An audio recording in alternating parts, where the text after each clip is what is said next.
Hey, you came back. It's Rick DiBiasio again, founder of Latitudes Financial Strategies, and today we're going to talk about the big decision. Can I retire? And it starts with a budget, and it usually starts with a back of the envelope calculation. And everybody does it. Everybody who's thinking of retirement takes a pen to paper one day when they've had enough of their boss or they've had enough of an irritating customer, and they say, can I get the heck out of here? And they just look at their expenses versus their retirement projected income, and they make a determination. And that's when they usually call me, either because it works and we're ready to go, or it doesn't work. How do we get there? Well, I want to take you under the hood a little bit and show you how that all works and how you can make this determination yourself. I'm going to warn you, we have a little bit of math in here, but I do it all for you. You don't have to do it. But I'm going to show you how we do it, because we're going to end this session with you having a pretty good sense of whether you can retire or not, at least financially. Remember, we talked about the happiness part. You've got to decide if that's something that you can do emotionally and with your lifestyle and whatnot. But in terms of the numbers, I can show you how to get pretty darn close to where you're going to be. So let's take a look. We start with a budget. Now, I have a form, and if you want, I'll send it to you. Just reach out to me and say, send me that expense worksheet. It's something that we use. And I want you to come up with a number of what you think it'll cost you to live the way you want to live. You can make it a dream if you want in retirement. And don't forget, your first years of retirement are probably a little more active than maybe your later years of retirement, although that's not the same for everybody. And if you hate the word budget, I do, and you don't like the idea of living, within a certain number every month, that's okay. Do this anyway. You maybe don't want to get quite as detailed, but this is one of those garbage in, garbage out things. This is an area that my engineer clients love, because numbers, are truth. They define everything. So if you go through an expense worksheet, whether you use mine or you just use your own, or if you have Quicken or something like that, just get me a monthly number of what it costs you to live. Because once we have that number, it's pretty easy to make changes. This number isn't written in stone. It isn't something that we can't change down the road. In fact, we always try to meet with our clients at least twice a year, so that when we do, we have an idea of if these numbers work. Because we always want to know, well, if somebody says, you know what, it turns out during retirement, I'm spending $1,000 less a month than I thought I would. Or the opposite, maybe I'm spending $1,000 more a month than I thought I would. Well, let's account for that. It's not that as an investment guy, I'm worried too much about your budget. I just want a number I can work with. That's all we're looking for here. So give me a number, and then we're good to go. And we can make some magic happen with those numbers. Let me show you. This is fun stuff. First thing I want to know is, do you have an income gap, right? My method of investing in my book, The Retirement Dilemma, is called the bins and gap method of investing. And gap is sort of like, in London, when you're going to get on the train, they say, mind the gap, the space. That space is what we're talking about here. So it's pretty easy. We just take your PRB, your projected retirement budget, and we subtract from that any sources of guaranteed income. Now, I'm pretty strict about what we call guaranteed income here for this purpose of this exercise. And that is, I pretty much only want to look at your Social Security. You can get an estimate of what your Social Security check will be. I want to know if you have maybe a guaranteed payment coming in from a pension, or even an annuity that you have annuitized that has a monthly check coming in. So that's what we call guaranteed income. We can deal with things like rental income and royalties and whatever else you might have coming in a little later in the process. But for right now, I just want this number that I can work with. And it's pretty simple. You either have a surplus or a gap, right? If you have so much coming in and you spend more, then you have a gap. If you have so much coming in and you spend less, then you have a surplus.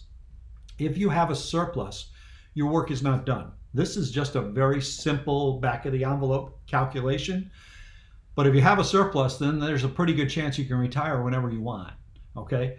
But let's say that let's use an example we're going to carry through here. We have someone who has a retirement budget of $4,000 a month, and they have $2,300 a month coming in Social Security payments. So that leaves them with a $1,700 a month income gap.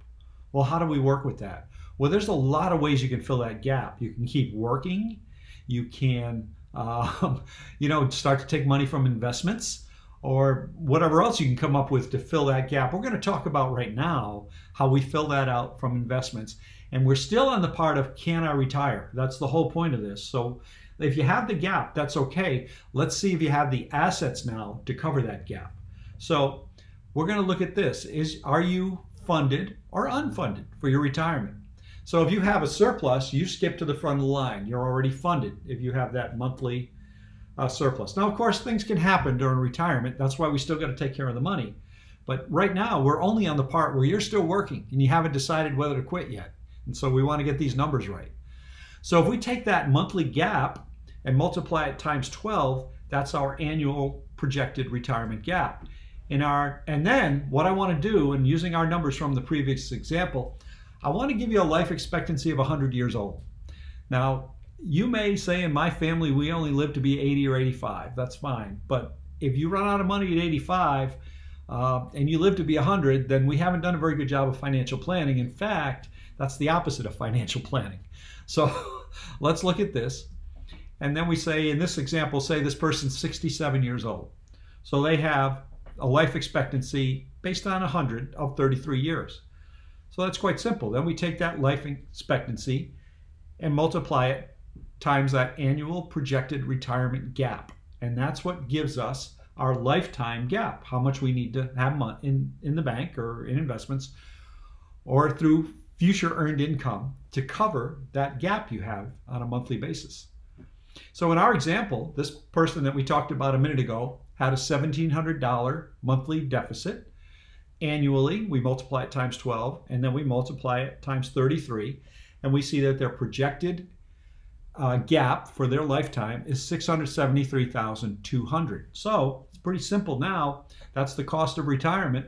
And in this example, as long as this person has $673,200 in retirement accounts, then they have what we call a funded retirement. Now, we still have to worry about inflation. We still have to worry about unplanned medical expenses and things like that, but we're not there yet. We're only at the point where we're trying to figure out if you've got enough income to support the lifestyle that you'd like to live.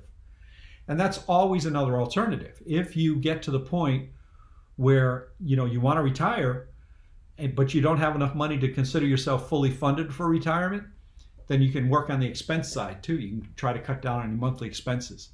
And don't forget, when you're retired, you'll have less work-related expenses, less clothes. You don't have to get lunch out every day if that's what you've been doing, things like that. So you'll find that even transportation costs might go down before we all started working from home anyway, when you were going to the office. So this is, again, sort of a back of the envelope calculation, but there's some magic that can be done with this money, or with these numbers, I should say.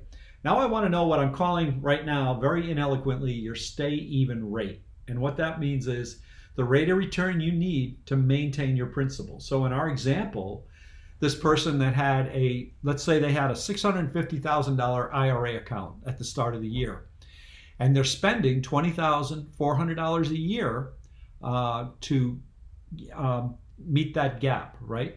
So I do a little math from there. I subtract the $20,400 from the $650,000. And in the example I gave you, they're spending money or burning it at the rate of 3.24%. So if your burn rate is in line with expected investment returns, then you can pretty much figure that you're going to maintain principal. That's not an investment philosophy. That's not a guarantee about investments. This is just math, okay? And the math says, like I said before, if you spend less than you make, you're going to stay ahead. So if I have this account as an account I have to manage, and I know that at least if we make 3.24% per year, we're probably going to stay ahead of the expenses we have. So again, it's not a final number.